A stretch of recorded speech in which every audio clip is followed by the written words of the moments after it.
Hello po sa ating mga listeners. Ako po muli ang inyong narrator, Miss Yvonne. Magbabasa po tayo muli ng panibagong kwentong pag-ibig. Kaya ihanda ng inyong mga puso at sabay-sabay po nating pakinggan ang kwentong ito. Kung may isang bagay na kayang bilhin ng pera, yun ay isang engrandeng kasal. At kung pagbabasehan ng kasalang ginaganap sa Monteverde Grand Hotel, tila determinadong dalawang pamilya na patunayang nabibili pati ang langit. Libu-libong puting rosas ang nakapalibot sa ballroom. Ang mga chandelier ay gawa sa kristal na inangkat pa mula Italy.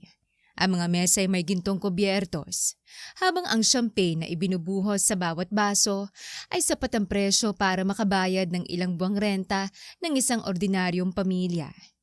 Sa dulo ng napakahabang aisle ay nakatayo si Nathaniel Monteverde, 34 na taong gulang, CEO ng Monteverde Holdings, isang lalaking kilala sa business world na bihirang ngumiti at mas bihira pang magbigay ng second chance. Sa opisina, isang taas lamang ng kilay niya ay sapat ng pagpawisan ang mga department head. Ngunit ngayong araw ng sarili niyang kasal, siya mismo ang mukhang gustong tumakas. Lumapit sa kanyang matalik niyang kaibigan at best man na si Lucas. Pre, pwede ka bang ngumiti kahit konti? Baka isipin ng mga bisita na hostage ka. Hindi ako hostage. Sure ka? Kumurap ka ng 2 beses kung kailangan mo ng tulong. Tiningnan siya ni Nathaniel ng masama. Okay, ganyan talagang mukha mo. Confirm. Hindi siya pinansin ni Nathaniel. Tumugtog ang bridal march. Bumukas ang malalaking pinto. Lumabas si Danica Velasquez sa napakagandang wedding gown. Hawak ang braso ng ama nitong si Rogelio. Nagpalakpakan ang mga bisita. Ngunit walang naramdaman si Nathaniel. Walang kaba, walang excitement. Walang pakiramdam na ito na ang pinakamasayang araw ng buhay niya. Sa halip, may isang mukha siyang biglang naalala. Isang babaeng 7 taon na niyang pilit inililibing sa nakaraan. Shirley Season. Ang babaeng minsang nagbanta sa kanya na kapag hindi siya ngumiti ay didikitan nito ng permanent marker ang mukha niya habang natutulog. Ang babaeng nakipagtalo sa traffic enforcer para sa matandang driver na hindi marunong magpaliwanag. Ang babaeng minsang nagsaing sa mamahaling rice cooker niya nang hindi hinuhugasan ng bigas. Nang tanungin niya kung bakit, extra vitamins? Hanggang ngayon, naalala pa niyang tawa nito. 7 taon. 7 taon na simula nang sabihin sa kanyang patay na si Shirley. 7 taon mula nang makakita siya ng death certificate. 7 taon mula nang tumayo siya sa harap ng puntod nito at pakiramdam niya ay may bahagi rin sa kanyang inililibing. Pinilit niyang mabuhay. Nagtrabaho, pinalaki ang kumpanya. Tinanggap ang engagement kay Danica dahil mabuting babae naman ito sa paningin ng pamilya. At dahil kumbinsido siyang hindi na niya muling mararamdaman ang pagmamahal, ngayon ilang hakbang na lamang si Danica mula sa kanya. Ngumiti ang babae. Finally! Bahagyang tumango si Nathaniel. Nagsimula ang seremonya. Tahimik ang lahat nang magsalita ang pari. Ngunit bago sila makapagpalitan ng vows, biglang bumukas ng malakas ang pinto sa likod. Wag! Napalingon ng buong ballroom. May isang maliit na batang babae sa entrance. Nakaputing blouse, denim skirt, maliit na rubber shoes na may ilaw tuwing tumatakbo. May backpack na kulay dilaw. Magulo ang buhok at namumulang pisngi dahil sa paghingal. Isang security guard ang humahabol sa kanya. Bata! Bawal po! Sandali lang! Emergency to! Nagbulungan ng mga bisita. Nagtaas ng kilay si Nathaniel. Tumakbo ang bata patungo sa altar. Daddy! Parang sabay-sabay na nawala ng hangin ng buong ballroom. Napalingon si Lucas kay Nathaniel. Pre, wala akong anak. Hindi pa nga ako nagtatanong. Namutla si Danica. What is this? Huminto ang bata sa harap ni Nathaniel. Tiningala siya. Pinagmasdan mula ulo hanggang paa. Ikaw si Nathaniel Monteverde? Oo. Huminga ng malalim ang bata. Good! Pagkatapos tumingin ito kay Danica. Huwag mo siyang pakasalan. Napasingap ang mga tao. Excuse me? Tumingin sa kanya ang bata. Hindi ikaw ang kausap ko, ate. Napapikit si Lucas para pigilan ng tawa. Ate? Ayaw mo, tita? May ilang bisitang hindi nakapagpigil. Narinig ang mahihinang tawanan sa ballroom. Namula ang mukha ni Danica. Security! Remove this child!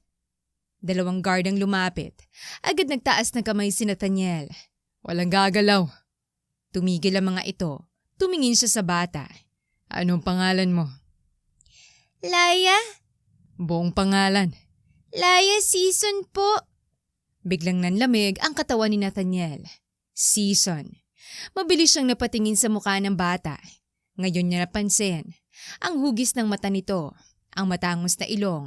Ang bahagyang pagkakunot ng noo tuwing naiirita. Masyadong pamilyar. Sinong nanay mo? Hindi agad sumagot si Laya. Sa halip ay binuksan nito ang backpack. May lumabas na notebook, 2 candy, isang maliit na stuffed rabbit at isang lumang litrato. Iniabot nito kay Nathaniel. Pagkakita niya sa larawan, nanigas siya. Siya at si Shirley. Kuha yon sa isang beach 7 taon na ang nakaraan. Nakasakay si Shirley sa likod niya habang pareho silang nagtatawanan. Sa likod ay sulat kamay niya mismo. Para kay Shirley, kahit ilang taon, ikaw pa rin. Nate. Nanginginig ang kamay ni Nathaniel. Saan mo nakuha to? Kay Mommy po. Parang may humampas sa dibdib niya. Nasaan ang nanay mo? Namasa ang mga mata ng bata. Nasa ospital po. Mabilis itong inilabas ang hospital wristband.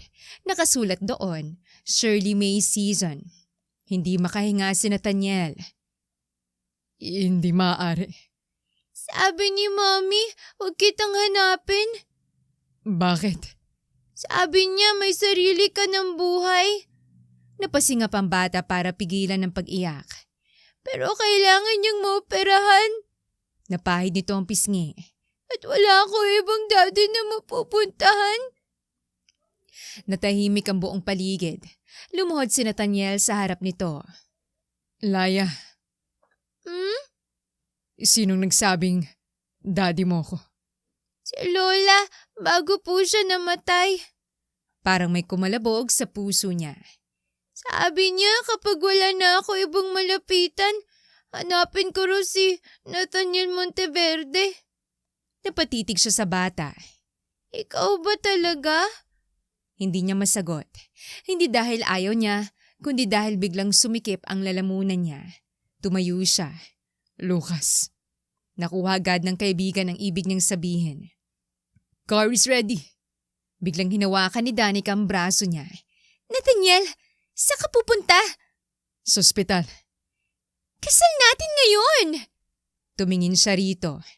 Kung buhay si Shirley, kailangan ko malaman kung bakit 7 taon akong pinaniwalang patay siya.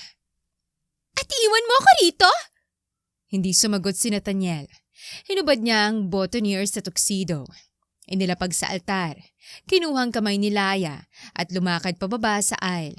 Bago tuluyang makalabas, narinig niya ang sigaw ni Danica. Nathaniel Monteverde! Kapag lumabas ka sa pintuan yan, huwag kang babalik! Huminto si Nathaniel. Lumingon. Hindi naman talaga ako dapat narito. At tuluyang umalis.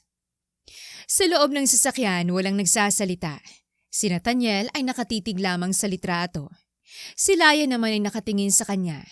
Makalipas ang ilang minuto, biglang binuksan ng batang backpack. Naglabas ng cupcake. Napatingin si Nathaniel. Ano yan? Cupcake. Nakikita ko. Kinagat ni Laya. Saan mo nakuha? Sa kasal mo po. Napapikit si Nathaniel. Kumuha ka ng walang paalam? Hindi po. Anong tawag mo ron? Nag-isip si Laya. Advance souvenir? Sa driver's seat ay muntik matawa si Lucas. Lucas, wala akong sinasabi. Ilang sandali ang lumipas. Daddy? Napatingin si Nathaniel. Kakaibang pakiramdam ang tawagin siya noon. Hindi niya alam kung may karapatan siyang sagutin. Ano? Masungit ka ba talaga? Nanliit ang mata niya. Sinong nagsabi? Si Mommy po. Umubo si Lucas. Ano pa ang sinabi niya? Nagbilang sa daliri si Laya. Mayabang. Nagtaas ng kilay si Nathaniel. Bossy. Mas lalong kumunot ang noo niya. Masyadong serious. Anything positive? Nag-isip ng matagal ang bata. Ang tagal. May sinabi naman. Ano? Ngumiti si Laya. Mabait ka raw. Napatigil siya. Pasikreto lang. Tuluyang natawa si Lucas. You're fired. Best man mo ko 30 minutes ago. Past tense. Pagdating nila sa ospital, mabilis na bumaba si Nathaniel. Naglakad sila patungo sa private ward. Bawat hakbang ay parang may kasamang tanong. Paano kung ibang Shirley? Paano kung pagkakamali lang? Paano kung totoo? At kung totoo, bakit? Pagdating sa pinto ng kwarto, nanlamig ang palad niya. Si Laya ang unang pumasok. Mommy? Mula sa loob ay narinig niyang boses na 7 taon niyang hindi narinig. Laya, saan ka galing? Napapikit si Nathaniel. Kahit mahina ang boses, kilala niya yon. Pumasok siya. Nakatayo sa tabi ng bintana ang isang babaeng nakasuot ng hospital gown. Mahaba ang buhok, mas payat, mas matsurang muka. Ngunit siya yon, si Shirley. Buhay, dahan-dahang lumingon ng babae. Nanlaki ang mga mata nito. Nathaniel? Parang huminto ang oras. Hindi alam ni Nathaniel kung lalapit, sisigaw, yayakap o magagalit. At unang lumabas sa bibig niya ay, buhay ka. Napakurap si Shirley. Obviously. At sa kabila ng bigat ng sandali, nakilala niya agad ang dating Shirley. Napailing siya. 7 taon. Napawing bahagyang ngiti nito. 7 taon akong pumupunta sa puntod mo. Napakunot noo si Shirley. Anong puntod? Puntod mo. Bakit ako may puntod? Hindi pa ako patay, no? Yun nga ang problema. Tahimik silang nagkatitigan. Biglang nagsalita si Laya. Mommy? Ano? Parang mag-asawa kayo? Sabay silang napalingon. Hindi, no? Napangisi si Lucas sa pinto. Timing. Tinuro siya ni Nathaniel. Lumabas ka. With pleasure. Hinila nito si Laya. Pero gusto kong marinig. May vending machine sa labas. May chips po? Marami. Bye, Mommy. Nang silang dalawa na lamang, bumigat muli ang hangin. Lumapit si Nathaniel. Bakit hindi mo ako hinanap? Biglang tumigas sa mukha ni Shirley. Hinahanap kita. Hindi. Huwag mo ko tawaging sinungaling. Then explain. Huminga ito ng malalim. Nung naaksidente ako, halos 1 buwan akong nasa ospital sa probinsya. Nawala ang cellphone ko. Pagkatapos pinuntahan kita sa Maynila. Napakunot noo si Nathaniel. Hindi ako pinapasok sa opisina. Impossible. May sekretary na nagsabing ayaw mo na raw akong makita. Hindi ko sinabi yon. Then dumating ang sulat. Namutla siya. Anong sulat?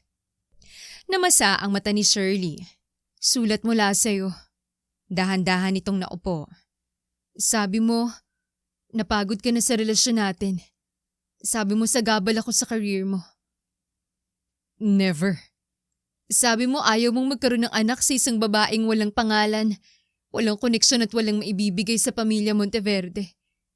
Napalunok siya. Shirley, hindi ako nagsulat nun. May pirma mo. Forge. Tumingin siya ng diretso rito. Ang sinabi sa akin, patay ka. Nanlaki ang mata ni Shirley. May police report. Napahawak siya sa gilid ng kama. May death certificate. Hindi. May urn. Napaluha si Nathaniel. May puntod.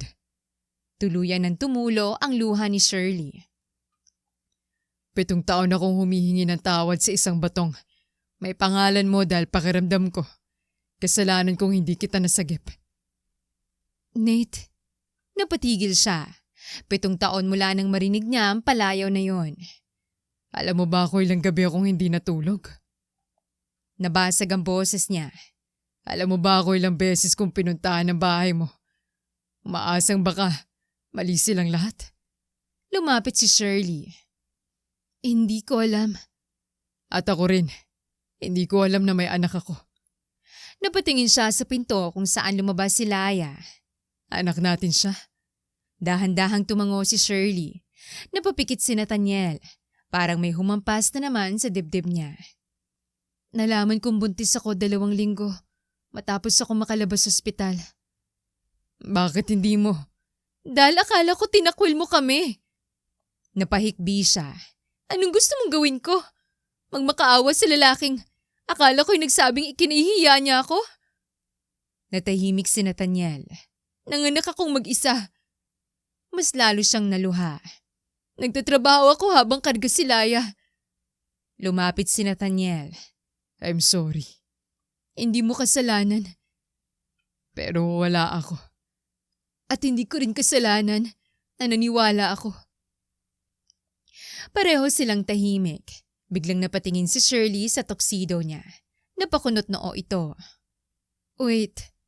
Napatingin si Nathaniel sa sarili. Bakit ganyan ang suot mo? Nathaniel? Galing ako sa kasal. Kaninong kasal? Hindi agad siya sumagot. Nanliit ang mata ni Shirley. Nate? Akin. Natahimik ito. 1 segundo, 2, 3. Ha? Ikakasal sana ako. May unan sa tabi ni Shirley. Kinuha niya ito. Shirley, wag. Aray. May pinakasalan ka na pala? Wala. Nakatuksido ka! Hindi natuloy. Bakit? Dumating ang anak natin at sinira ang kasal. Huminto si Shirley. Iniwan mo siya sa altar? Yes. Napahawak si Shirley sa bibig. Akala niya iiyak ito. Sa halip, napakunot noo si Nathaniel. Sorry. Humawak ito sa tiyan. Pero grabe, anak ko talaga yon. Anak natin. Fine, anak natin. Napailing si Nathaniel. 7 taon at sa wakas, narinig muli niya ang tawang pinakamiss niya. Kinabukasan, kailangan ng operahan si Shirley. Minor surgery lamang yon ayon sa doktor. Ngunit nang malaman ni Nathaniel na ilang buwan na nitong ipinagpapaliban ng operasyon dahil sa pera, naging masungit agad siya. Bakit hindi mo ginawa agad? Mahal, Magkano? enough para piliin kong tiisin. Ako magbabayad. No, Hindi ako nagtatanong. hindi rin ako humihingi. Nagkatitigan sila. Nasa gitna si Laya, kumakain ng gelatin. Mommy? Ano? Payagan mo na? Bakit? Tinuro ng bata si Nathaniel. Mukha naman siyang maraming pera. Nabulunan si Nathaniel sa tubig. Laya? Ano? Tingnan mo yung relo niya. Napatingin si Shirley sa mamahaling relo ng lalaki. Fair point. I'm right here. Daddy, magkanong bahay mo? Bakit? Survey. Napahawak sa noo si Shirley. Huwag kang magtanong ng personal na bagay, anak. Mommy, gusto ko lang malaman kung qualified siyang maging daddy. Napatawang nurse na nasa gilid. Tumingin si Nathaniel kay Laya. Anong qualifications? Nagbilang ang bata. Mabait? Okay. Hindi naninigaw? Tahimik si Shirley. Marunong magluto. Nagtaas ng kamay si Nathaniel. Problem. At hindi nangiiwan. Nawala ang ngiti niya. Naramdaman yun ni Shirley. Anak? Ngunit hinawakan ni Nathaniel ang kamay ni Laya. I promise. Mabawi ako. Tumingin ang bata sa kanya. Hindi kailangang biglaan. Parehong natigilan ng 2 matanda.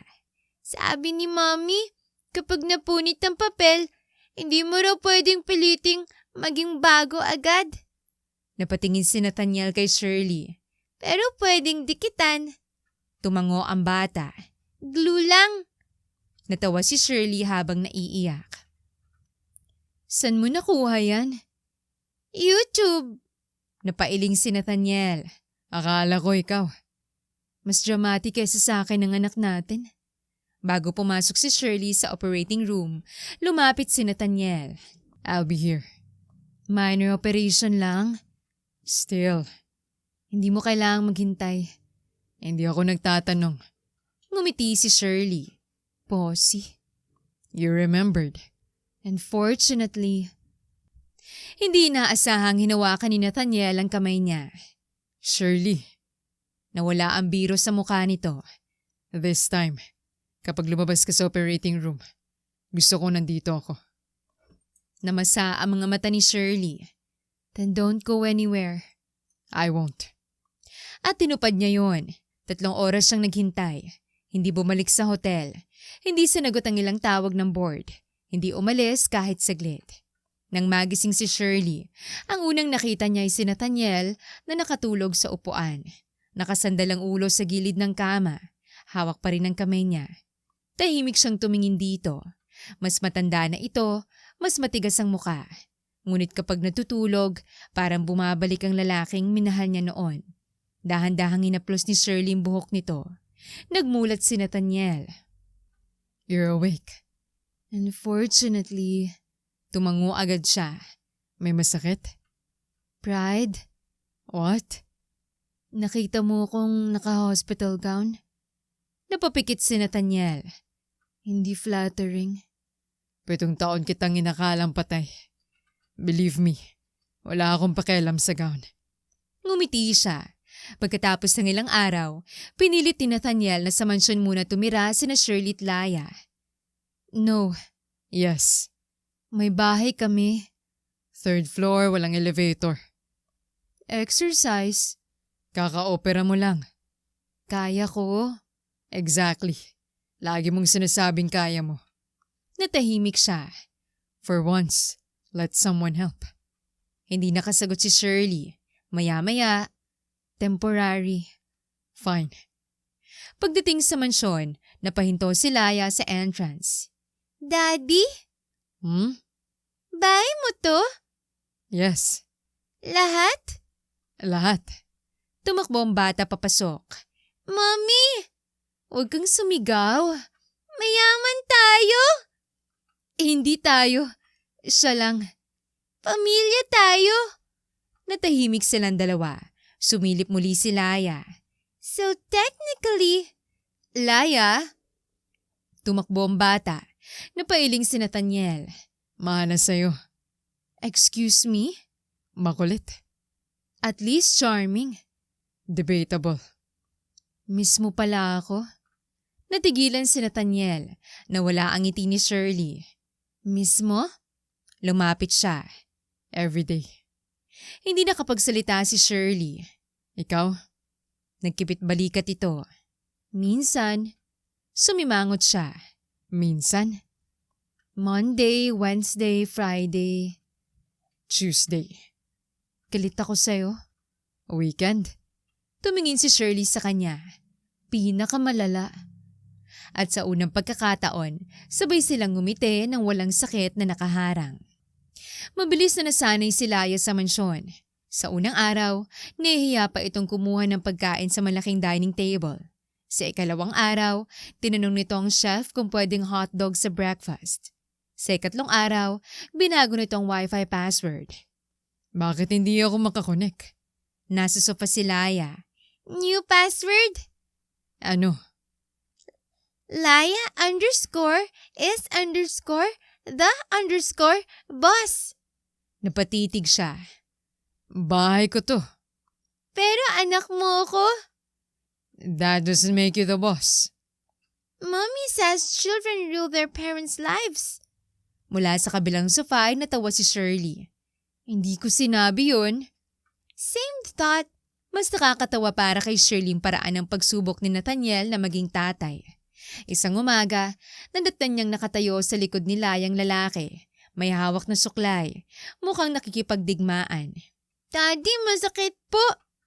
Hindi ako umihila. Parang binubunot mo yung scalp ko. Stay still. Anong ginagawa niyo? Sabay silang lumingon. Nothing. Sinisira niya ang future ko, Mommy. Lumapit si Shirley. Ang buhok ni Laya ay parang sinalantan ng bagyo.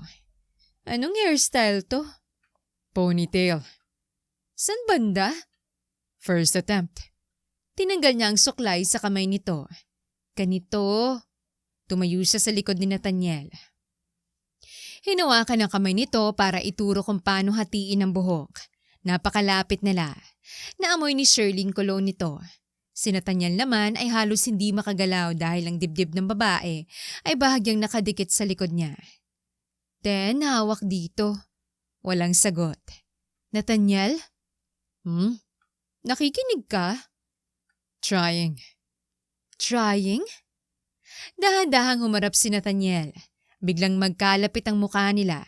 Napaatras si Shirley. Naharangan siya ng kitchen counter.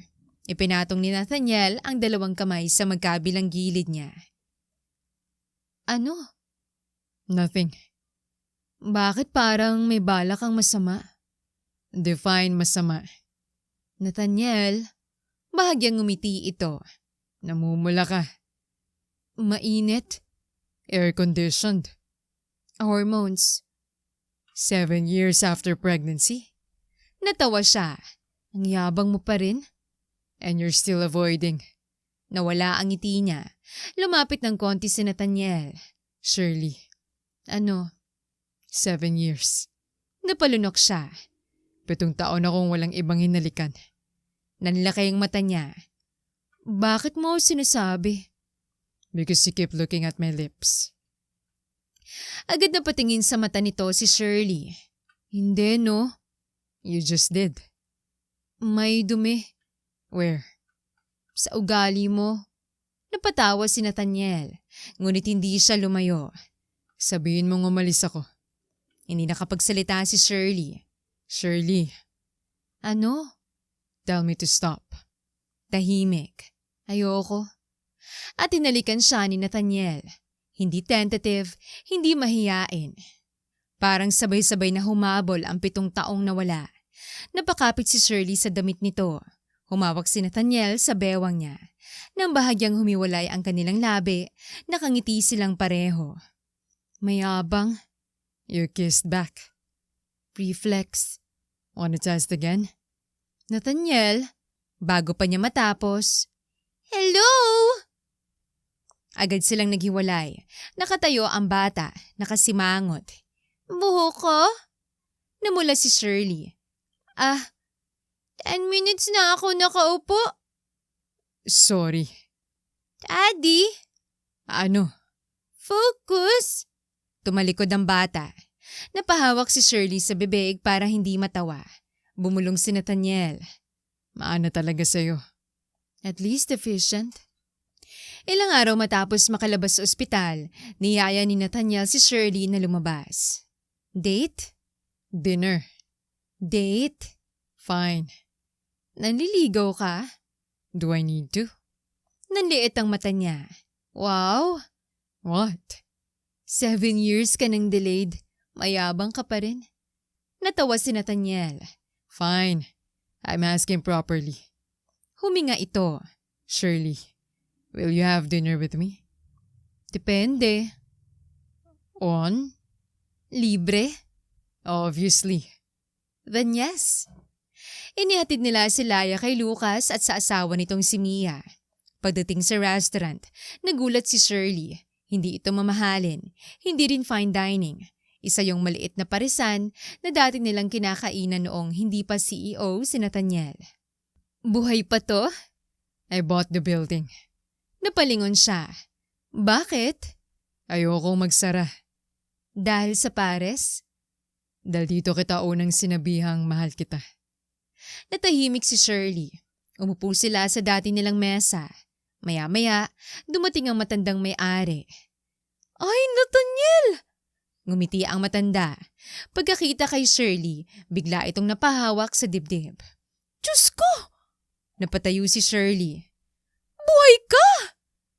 Apparently, hinampas ni Aling Nena si Nathaniel sa braso. Aray, Akala ko sinabi mong patay. akala ko rin. Mabuti naman. Kasi araw-araw yung lalaking yun noon. Nakasimangot dito. Aling Nena, Ano? Totoo naman? Tumingin ito kay Shirley. Hindi ko makain ng maayos. Napatingin si Shirley kay Nathaniel. Puro trabaho. Tapos kapag birthday mo, nandito mag-isa. Nawala ang biro sa mukha ni Shirley. enough. Sige na. Pares? 2. No chili sa kanya. Napatingin si Shirley. Naalala mo? Everything. Habang kumakain, masaya silang nagkwentuhan. Naalala mo nung nag-away tayo rito? Which one? Yung tinawag mo kong irresponsable. You bought shoes using your grocery money. Sale yun. You ate instant noodles for 5 days. Pero magandang sapatos ko. Napailing siya. Pagkatapos ng dinner, naglakad sila sa kalye. Walang bodyguard sa tabi. Walang cameras. Sila lang. Biglang huminto si Shirley. Nate, may tanong ako. Ask. Bakit ka pumayag pakasalan si Danica? Hindi agad sumagot ang lalaki. Pagod na ako. Sa paghihintay sa taong alam kong hindi na babalik. Masakit ngunit nauunawaan ni Shirley. Mabait si Danica sa akin nung una. Minahal mo? Umiling si Nathaniel. I tried. Napatingin siya kay Shirley. Pero alam ko kung anong pakiramdam ng mahal mong isang tao. Lumapit siya. I already had you. Namasa ang mga mata ni Shirley. Ang unfair natin. Why? 7 years tayong parehong nagdurusa dahil sa kasinungalingan ng iba. Hinawakan ni Nathaniel ang kamay niya. Then let's stop wasting time. Meaning, Date me. napatawa siya. Diretso? Ayaw mo ng slow burn? True. So, Nagkunwari siya nag-iisip. Fine. fine? Trial period. How long? 1 week.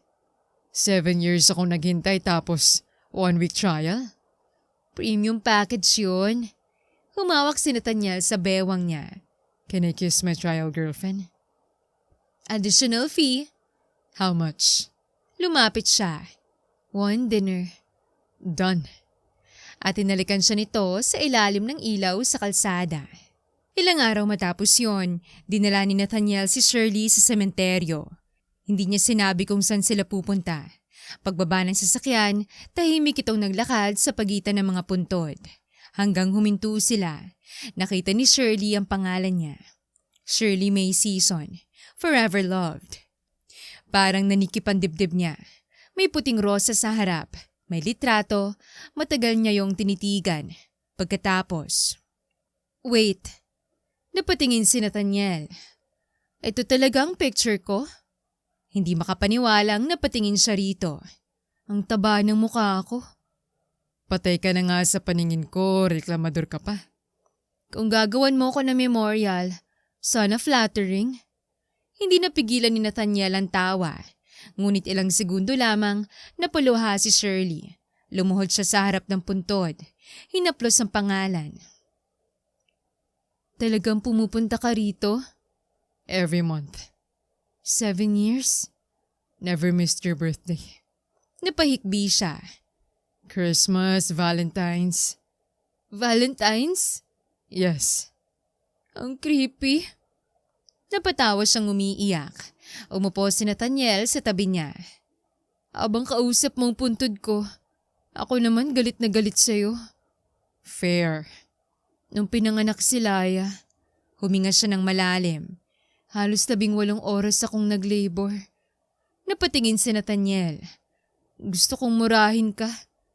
Why? Ikaw ang gumawa. Napatawa si Nathaniel kahit naiiyak. Nung unang gabi sa bahay, umiiyak siya ng umiiyak. Ako rin. Namasa ang mga mata niya. Naisip ko nun, sana mali ang sulat. Lumapit si Nathaniel. Sana isang araw bubukas ang pinto't sasabihin mong hinahanap mo kami. Tumulong luha niya, pero walang dumating. Agad siyang niyakap ni Nathaniel. I'm sorry, Hindi mo kasalanan. but I missed everything. Mas sumigpit ang yakap nito. First smile, Mukha siyang constipated. Napatawa siya. first word, Mama. of course. Second word was, no. Definitely yours. Hinampas niya ito ng mahina. First step, Natumba agad. first day of school, Napangiti siya. Akong umiyak. Laya, Hindi man lang lumingon. Pareho silang natawa. Maya-maya ay naging seryoso si Nathaniel. I can't get those years back, No. but I can be there from now on, Hinawakan niyang mukha nito. if you let me. Tumingin si Shirley sa mga mata niya. I'm trying. That's enough. Maya-maya, tumayo si Shirley. Tiningnan muli ang gravestone. Tanggalin natin to. Yes. Pero picture, akin. Why? Reminder. Of? Ngumiti ito. Na matigas sa kumpatayin. Napatawa si Nathaniel. Habang iniimbestigahan ni Nathaniel kung sinong nasa likod ng pekeng pagkamatay ni Shirley, may isa pang sikretong lumabas. 7 taon nang nakakaraan, inakusahan pala si Shirley ng pagnanakaw ng 5 milyong piso mula sa charity organization na pinagtatrabahuan niya. Nang iharap sa kanya ni Nathaniel ang dokumento, nakaupo sila sa study room kasama si Attorney Bianca Ramos. Bakit hindi mo sinabi? Kailan? Since you arrived. Busy. Doing what? Tumingin si Shirley sa kanya. Nagpapagaling, nag-aalaga ng anak, nakikipaghalikan sa'yo. Napasingap si Bianca. I can leave. No. Stay. Mahal ang consultation fee mo. Pinisil ni Nathaniel ang sentido. 5 million, Shirley. Nawala ang biro nito. Hindi ko kinuha. I know. Napatingin siya rito. Never ako naniwala. Napalunok si Shirley. Galit ako dahil habang iniisip kong wala ka na. Buhay ka palang nilalabanan lahat mag-isa. Tahimik siyang tumingin sa mesa. Kinaya ko. That's the problem. Lagi mong sinasabing kaya mo. Lumapit ito. Hindi mo kailangan kayanin lahat. Biglang namasa ang mata ni Shirley. Maraming taong nagsabing malakas siya. Maraming ang humanga dahil kinaya niyang magpalaki ng anak mag-isa. Pero bihirang may nagsabi na pwede rin siyang mapagod. Huwag ka magsalita ng ganyan. Why? Nakakaiyak. Ngumiti si Nathaniel. Hinila siya sa yakap. Also, nandito pa si Bianca. I'm reviewing documents. I see nothing. Napatawa sila. Sa forensic audit, natuklasan nilang ang perang ibinintang kay Shirley ay na-transfer sa isang shell company. Ang direktor nito ay dating empleyado ni Rogelio Velasquez. Mas masahol pa, lumabas na noong panahong yon ay si Victor Monteverde, tsuhin ni Nathaniel at dating finance director ng kumpanya, ang pumirma sa rekomendasyong huwag tulungan ng Monteverdeng legal team si Shirley. Uncle Victor. Mukhang siyang link. Napatayo si Nathaniel. Sa ka pupunta? Kakausapin ko. Hinawakan ni Shirley ang braso niya. No. Why? Kapag alam nilang alam na natin, maglilinis sila ng ebidensya. Napatingin siya rito. Ano? Smart. Excuse me? Compliment yon. Sabihin mo ulit, i-record ko. Napailing siya. We wait. I hate waiting. CEO ka. Practice patience. I've waited 7 years. Then expert ka na. At yun ang ginawa nila. Tahimik silang nag-ipon ng ebidensya. Habang seryosong investigasyon, may isa pang mas mabigat na hamon si Nathaniel, ang school life ni Laya. Isang gabi, umuwi ang bata na may assignment. Family tree? Family tree? Nanigas si Nathaniel. Tiningnan siya ni Shirley. Problem? No. Kailangan picture ng parents? Easy. Kinabukasan, dumating ang photographer ng Monteverde Holdings. May lighting equipment, backdrop, makeup artist, napanganga si Shirley. Ano to? Picture. Para sa grade 2 assignment? Quality matters. Nathaniel? Pinauwi niya ang buong team. Sa halip, sila-sila lang ang kumuha ng picture gamit ang cellphone. Daddy, smile! Ngumiti si Nathaniel. Napangiwi si Shirley. Huwag ganyan. Bakit?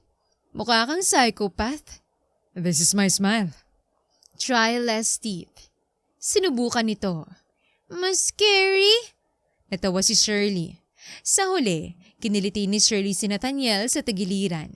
Nagulat ito at kusang natawa. Click. Perfect! Napatingin si Nathaniel sa litrato. Siya tumatawa. Si Shirley nakadikit sa braso niya at si Laya sa gitna.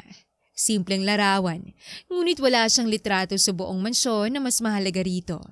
Makalipas ang 1 linggo, kailangan namang gumawa ng volcano project. I can have the engineering department. No! They can build a realistic... Grade 2? Fine. 3 oras silang nagdikit ng cardboard. Puno ng glue ang mesa. May pintura sa braso ni Shirley. Si Nathaniel ay nakasimangot sa maliit na bundok. Hindi symmetrical. Bulkan yan, hindi condominium. Looks bad. Daddy, volcano ko yun. It's beautiful. Plastic? Nang oras na para pasabugin ng project, naglagay sila ng baking soda at vinegar. Biglang sumabog ng mas malakas kaysa inaasahan. Diretso ang pulang foam sa puting polo ni Nathaniel. Tahimik. Pulang-pulang muka at shirt niya. Napakagatlabi si Shirley. Don't. Hindi ako tatawa. Shirley. Promise. 1 segundo. Sumama si Laya. Halos mahiga silang dalawa. Kumuha si Nathaniel ng natitirang foam. Ipinahid sa pisngi ni Shirley. Natahimik siya. Did you just? Tumakbo si Nathaniel. Nathaniel!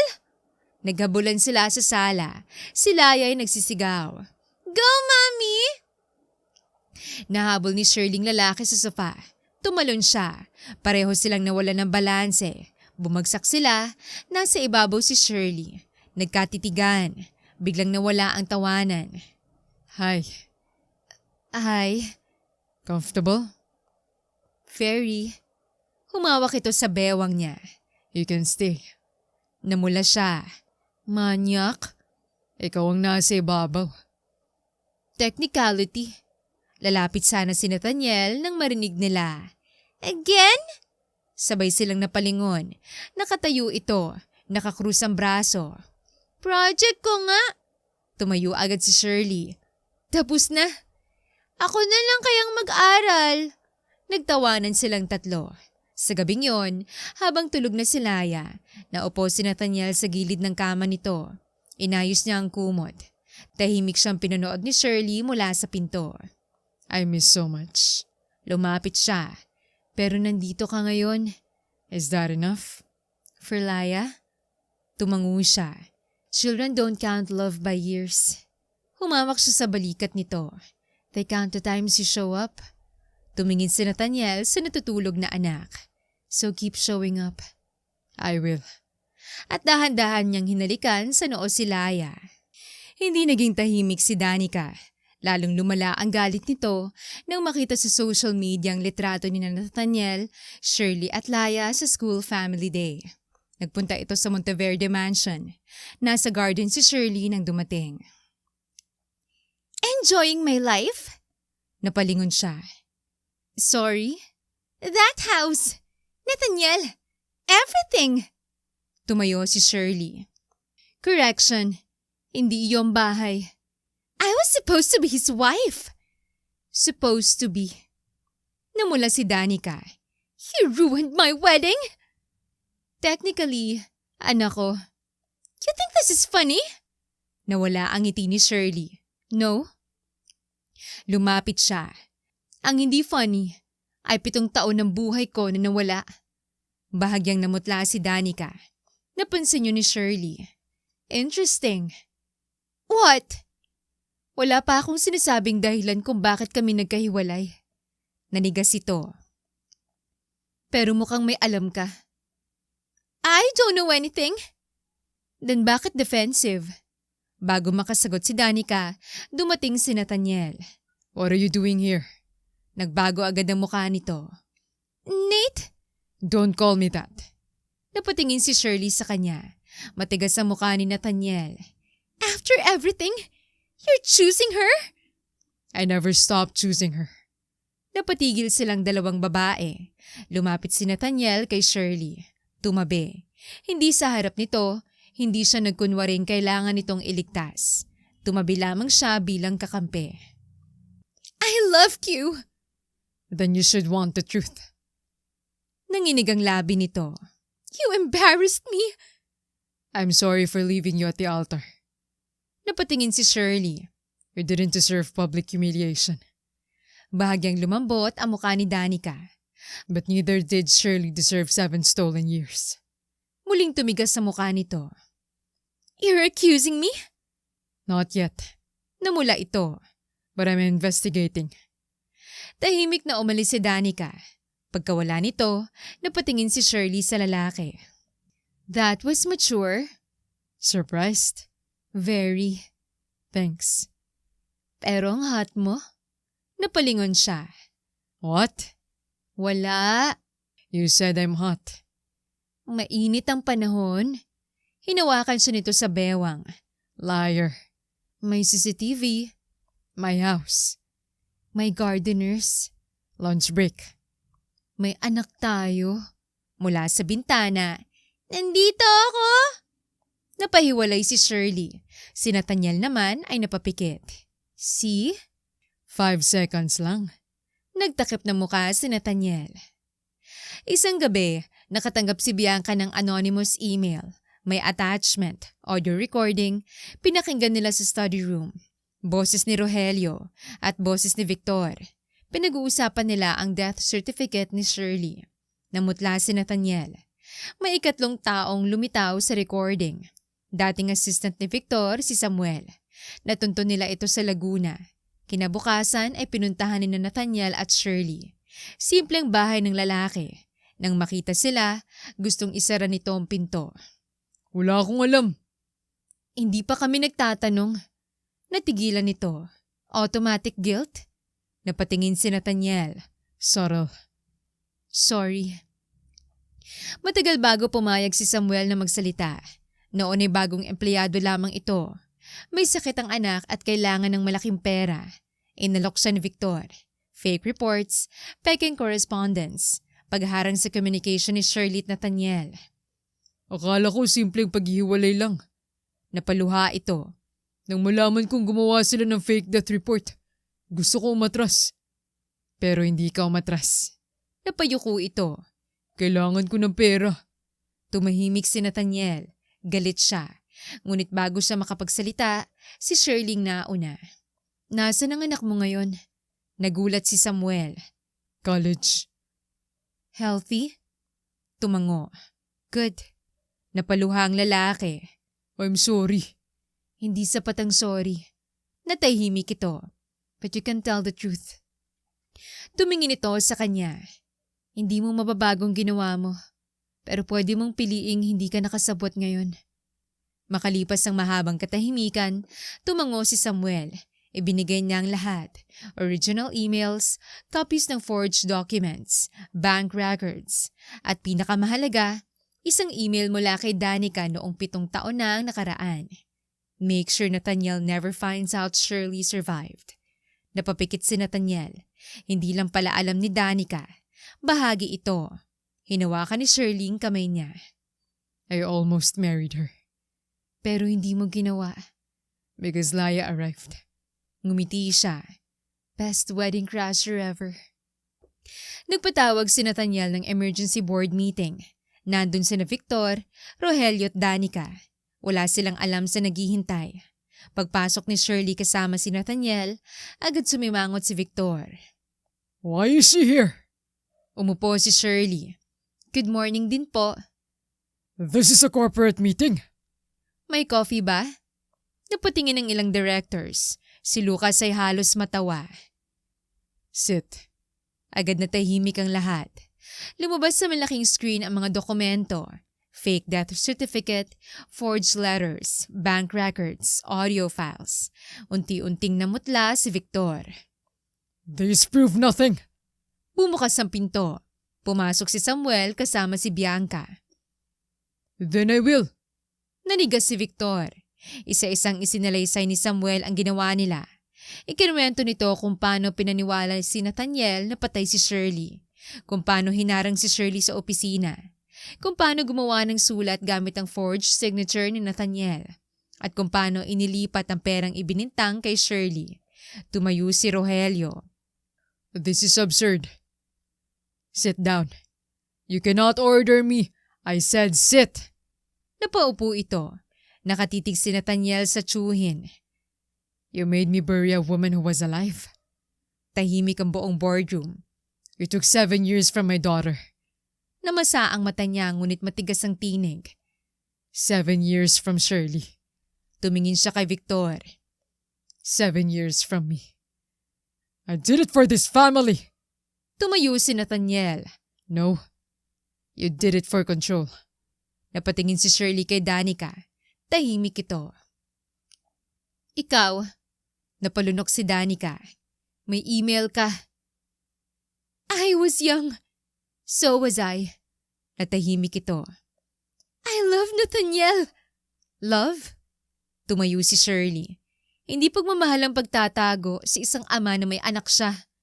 Namasa ang mata nito.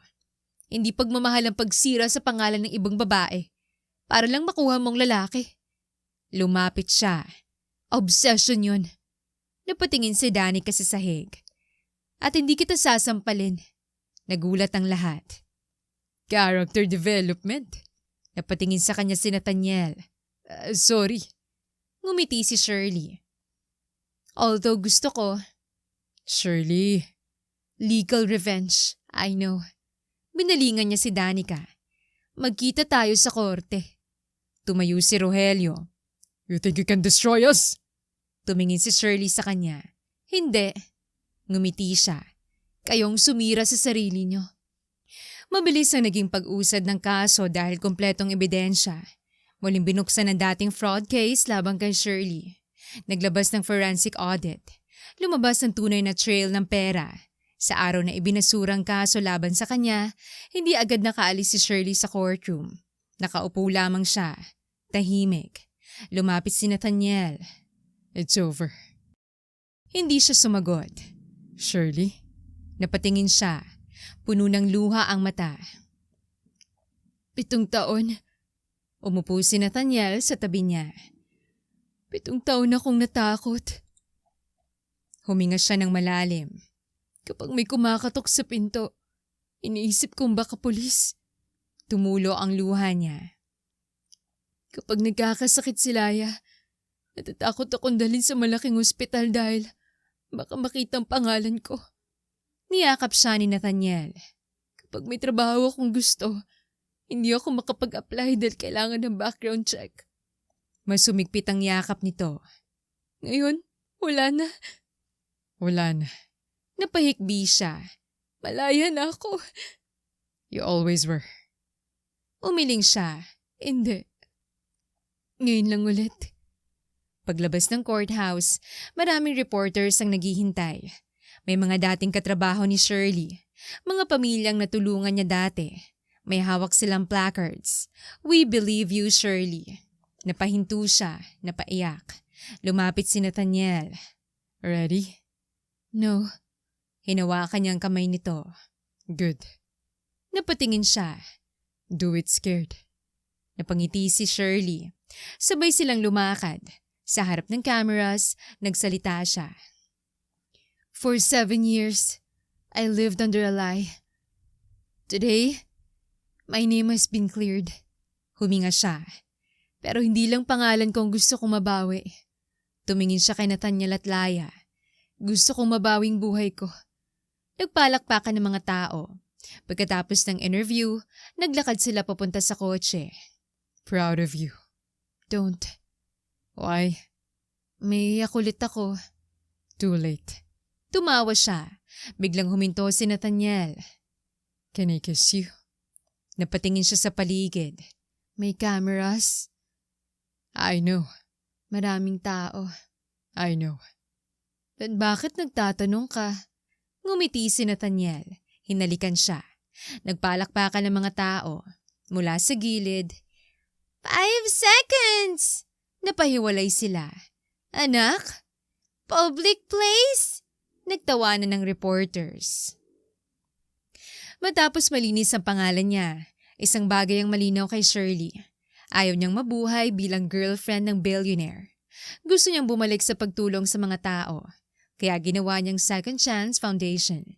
Isang organisasyong tutulong sa single mothers, maling na pagbintangan, at mga pamilyang walang kakayahang kumuha ng legal assistance. Nang makita ni Nathaniel ang proposal, agad itong naglabas ng tseke. Tinulak ni Shirley pabalik. Why? Ano yan? Donation. Then dumaan sa finance. Boyfriend mo ako. Exactly. So, No special treatment. Napailing ito. ang hirap mong tulungan. Thank you. Hindi compliment. Tinanggap ako. Unti-unting lumaki ang foundation, ngunit hindi lahat ay madali. May mga taong nagdududa. May mga nag-aakalang publicity stunt lamang yon. Isang malaking donor ang minsang nagsabi sa meeting. Without Mr. Monteverde, would anyone even listen to you? Tahimik ang buong room. Ngumiti si Shirley. Good question. Napatingin si Nathaniel sa kanya. 7 years akong nabuhay nang wala si Mr. Monteverde. Nagtrabaho ako. Nagpalaki ng anak. Hinarap ko ang kaso. Hindi ako nanlimos. So yes, malaking tulong ang pangalan niya. Ngumiti siya kay Nathaniel. Pero hindi siyang dahilan kung bakit may kakayahan akong tumayo rito. Kung ang hanap niyo ay trophy girlfriend at tahimik lang sa tabi ng boyfriend niya, maling meeting ang napuntahan niyo. Nagpalakpakan ng ilang staff. Pagkatapos ng meeting, That was hot. napalingon siya. Professional setting. Still hot. Control yourself, Mr. CEO. Lumapit ito. I'm trying. Poorly. Dinner? Business? No. Then yes. Dinala ni Nathaniel si Shirley sa rooftop ng isang maliit na building na pag-aari ng foundation. Walang mamahaling decoration. May simpleng string lights, 2 upuan, at isang maliit na vase na may daisies. Napangiti si Shirley. Daisies. Favorite mo? Still remember?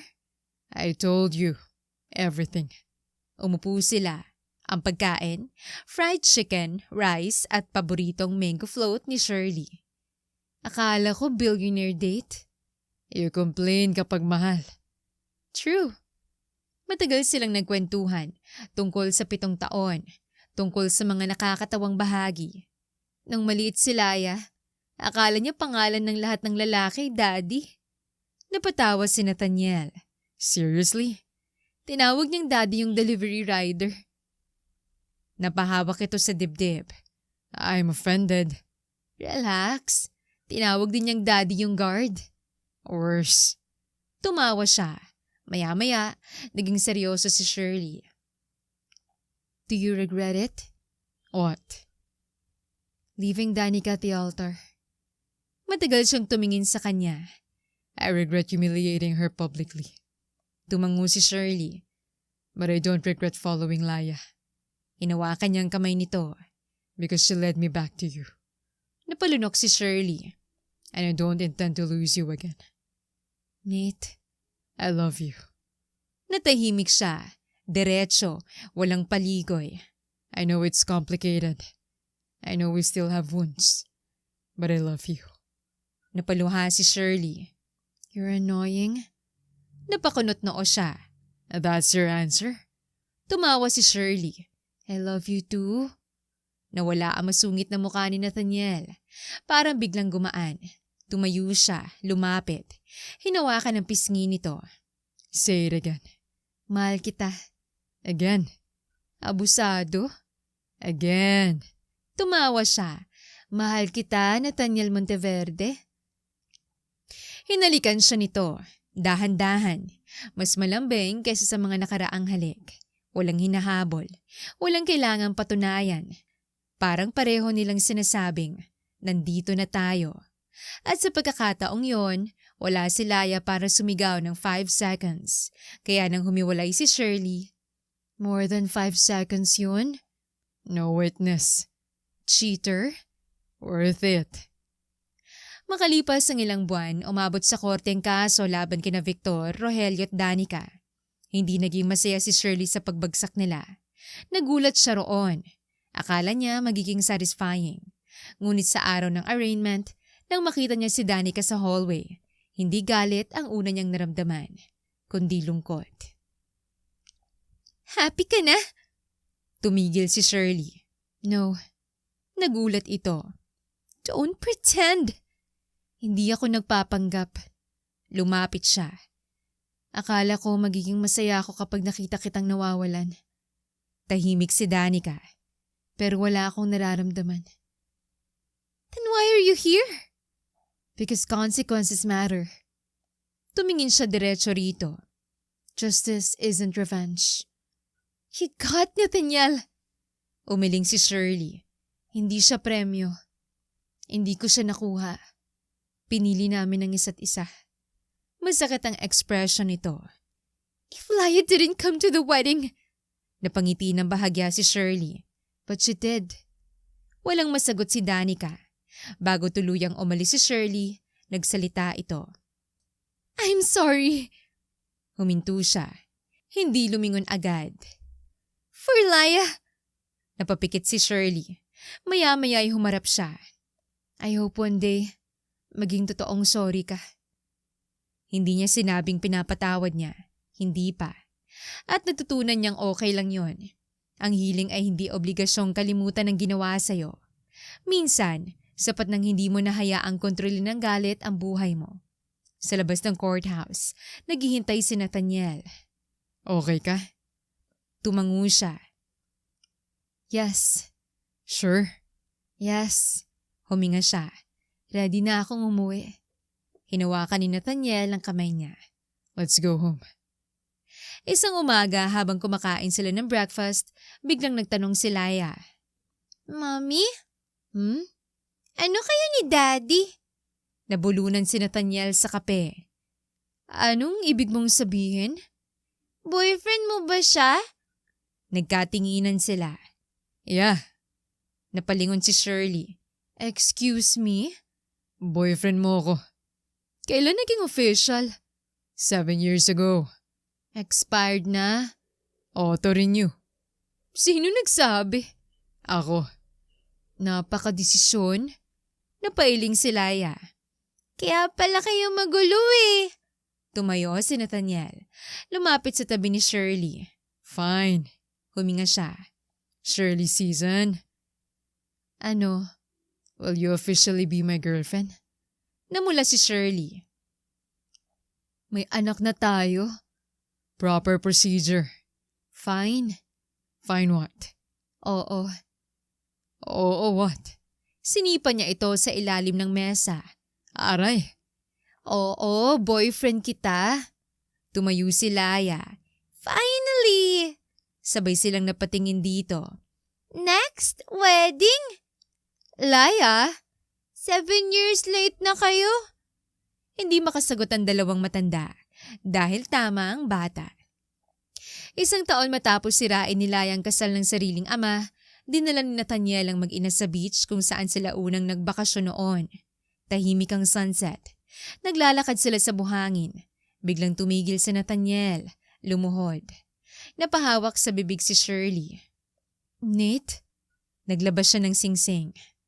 7 years ago, I was already planning this. Napaluha siya. Then I lost you. Hinawakan nito ang kamay niya. I thought the happiest part of my life was behind me. Tumingin siya kay Laya. And then one little terrorist crashed my wedding. Excuse me? Tumawa si Shirley. And brought my whole life back. Tumingin siya kay Shirley. I can't promise we won't fight. Impossible. I can't promise I'll stop being masungit. Also impossible. And I can't promise you'll stop talking. Hoy, tumawa siya pagkatapos ay naging seryoso. But I promise, no more lies. Namasa ang mata niya. No more walking away. No more letting someone else decide what we should believe about each other. Huminga siya. Shirley Season, marry me. Bago makasagot si Shirley. Wait! Napatingin si Nathaniel. What? Lumapit ang bata. Interview muna. Napahawak sa noo si Shirley. Question number 1. Kapag nag-away kayo ni Mommy, sinong magsisorry? Kung sinong mali. Wrong! What? Ikaw! Tumawa si Shirley. Bias. Question 2. Sunday? Family Day. Correct! Question 3. Kapag nalungkot si Mommy? Napatingin si Nathaniel kay Shirley. I stay. Biglang lumambot ang mukha ni Laya. Fast! Napaluha si Shirley. Can I continue? Yes. Tumingin siya kay Shirley.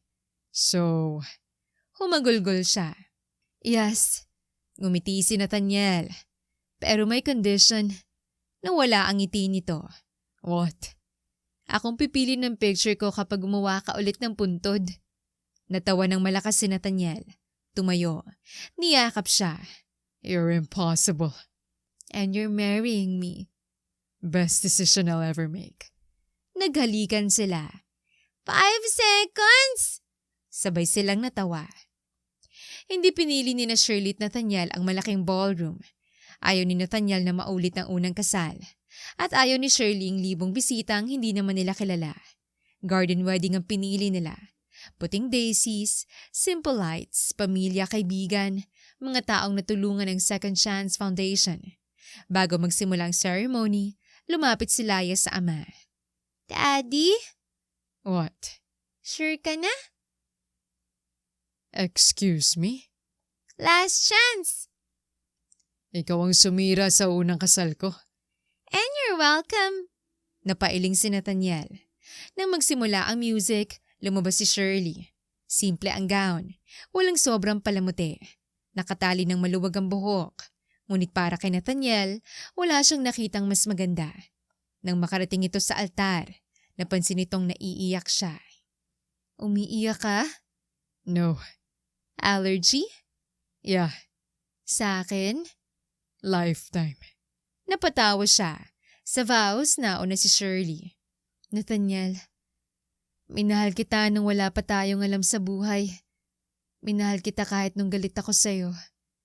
At kahit 7 taon kitang sinisi sa bagay na hindi mo naman ginawa, may parte sa akin na hindi tumigil. Hindi ko pinapangakong magiging tahimik akong asawa. Expected. Hoy, pero pinapangako kong hindi na ako lalaban mag-isa. Dahil tinuruan mo akong hindi sukatan ng lakas, ang dami ng problemang kaya mong pasanin nang walang tulong. Minsan mas matapang ang taong marunong magsabi ng, samahan mo ko.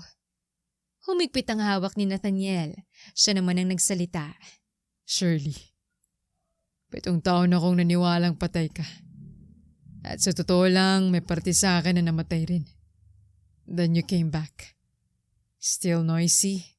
Still stubborn. Hoy, Still impossible. Still the only woman I've ever loved. You didn't just come back into my life. You gave it back. So if I get another 7 years, I want them with you. And the next 70 if we're lucky. tumawa at umiyak si Shirley. Nang sabihin ng officiant na maaari na silang maghalikan. Wait! Napapikit si Nathaniel. Again? Tumakbong bata sa altar. May hawak na papel. Family contract. Ano yan? Rule number 1, bawal maghiwalay nang hindi nag-uusap. Rule number 2, every Sunday, family day. Rule number 3, kapag may nagsabing masama tungkol sa isa, ask first. Napatigil si Shirley at Nathaniel. Yun mismong hindi nila nagawa noon. Rule number 4, 5 seconds lang kapag nasa public. Tumawang buong garden. Lumuhod si Nathaniel at niyakap ang anak. Lumuhod din si Shirley. Magkakayakap silang tatlo. Agreed. Tumayo si Laya. Okay? Tinurong ina. You may not kiss mommy. Hinalikan ni Nathaniel ang asawa. At sa pagkakataong yon, walang batang sumira sa kasal. Dahil ang batang yon mismong dahilan kung bakit nabuo itong muli. 3 taon nang lumipas, mas malaki na ang Second Chance Foundation. Libu-libong kababaihan na ang natulungan nito. May legal aid, job placement, temporary housing, scholarship program para sa mga anak ng single parents. At sa bawat event, madalas makita si Shirley na simpleng-simple lamang. Walang malaking entourage, walang pagpapanggap na socialite. Isang araw, dumating si Nathaniel sa executive dining room ng foundation. Napahinto ito. Anong amoy? Kumakain si Shirley. Tuyo. May foreign investor sa kabilang conference room. Pakainin mo. Amoy hanggang hallway. Grounding experience. Napailing ito. Billionaire wife ka. And?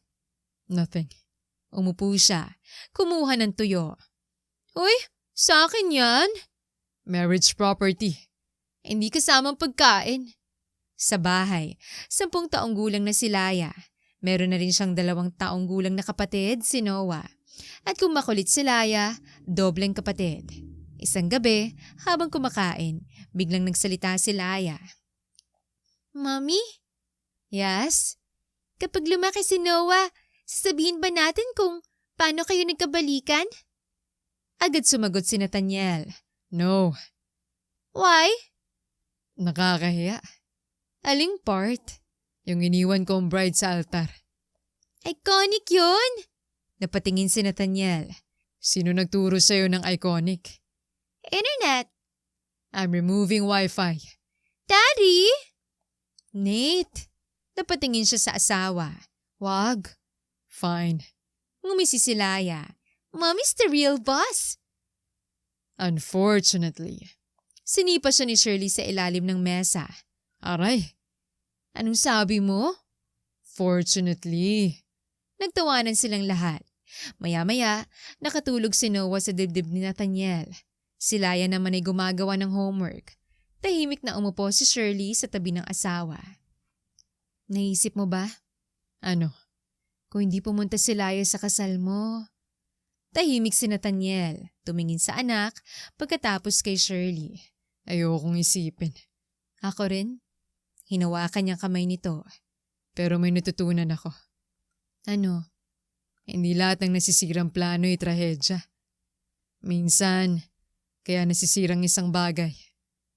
Tumingin siya sa asawa. Dahil hindi pala yun ang buhay na para sa'yo. Tahimik siyang tiningnan ni Shirley. Wow! What? Inspirational? I'm capable. Once every 10 years? Kinurot siya ni Nathaniel. Aray? Revenge. Petty. Learned from you. Tumawa siya.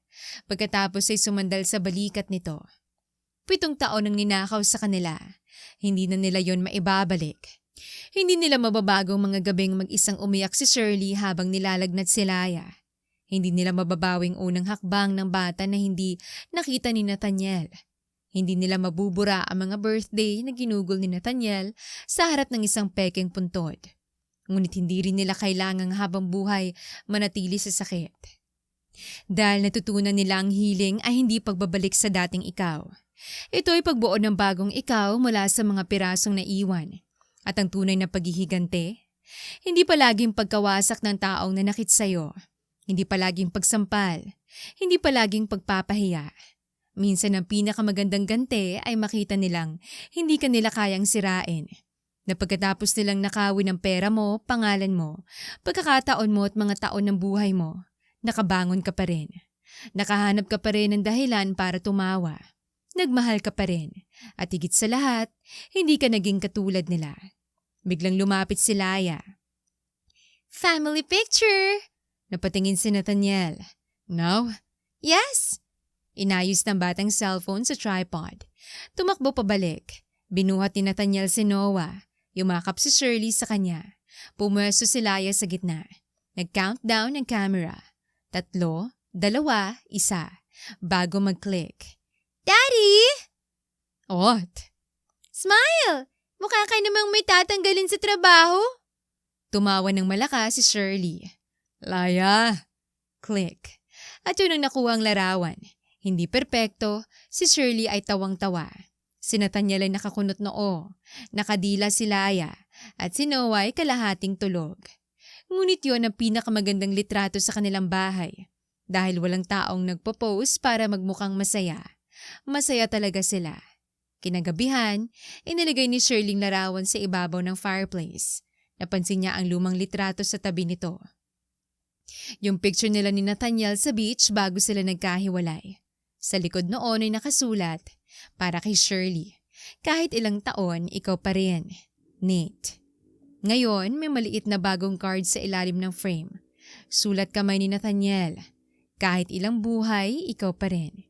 Napangiti si Shirley. Mula sa likod ay yumakap si Nathaniel sa bewang niya. Cheesy. You love it.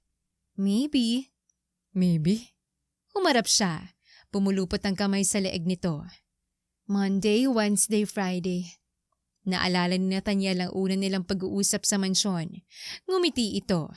Weekend? Lumapit ang mukha ni Shirley. Pinakamalala. At bago pa tuluyang magkadikit ang kanilang labi, 5 seconds lang? Napapikit si Nathaniel. Tumawa si Shirley ng napakalakas. Mula sa itaas ay narinig pa ang boses ng anak. May bata dito. Tulog ka na. Good night. Sumandal si Shirley sa dibdib ng asawa habang tumatawa. Sa mansyon na minsang tahimik at malamig, araw-araw nang may ingay, may iyakan ng bata, may tawanan, may pagtatalo kung sinong huling kumain ng ice cream, may homework, may burnt pancakes tuwing si Nathaniel ang nagluluto, may halik sa kusina na laging napuputol dahil kay Laya, may pagod, may problema, may tampuhan, pero wala nang kasinungalingang pinapayagang tumagal. At yun ang pinakamahalagang pangako ng pamilya nila.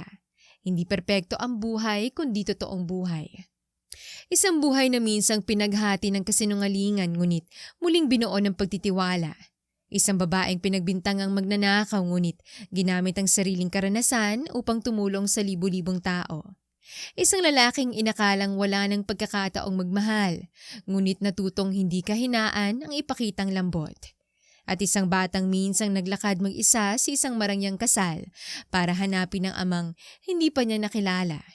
Isang batang walang idea na sa simpleng pagsigaw niya ng, Daddy, wag mo siyang pakasalan! Mababago niyang buhay nilang lahat. Hindi alam ni Laya noon kung ano ang justice. Hindi niya alam ang tungkol sa forged documents, corporate conspiracies o milyon-milyong pisong scam.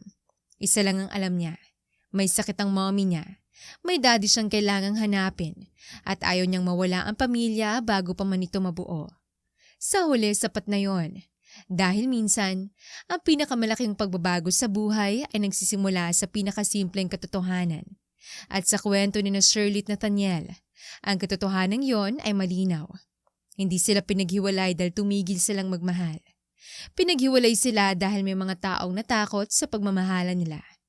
Ngunit nang lumabas ang katotohanan, wala nang kayang pumigil sa kanila. Hindi ang pera, hindi ang nakaraan, hindi ang mga taong nanira, at hindi maging ang 7 taong nawala. Dahil ang pag-ibig na tunay ay hindi nasusukat sa panahong magkasama kayo. Nasusukat ito sa pagpili ninyong bumalik sa isa't isa kapag binigyan kayo ng pagkakataon. At si Shirley, pinili niyang bumangon. Si Nathaniel, pinili niyang manatili. At si Laya, pinili niyang manggulo ng kasal. Sa pagkakataong yon, buti na lang ginawa niya.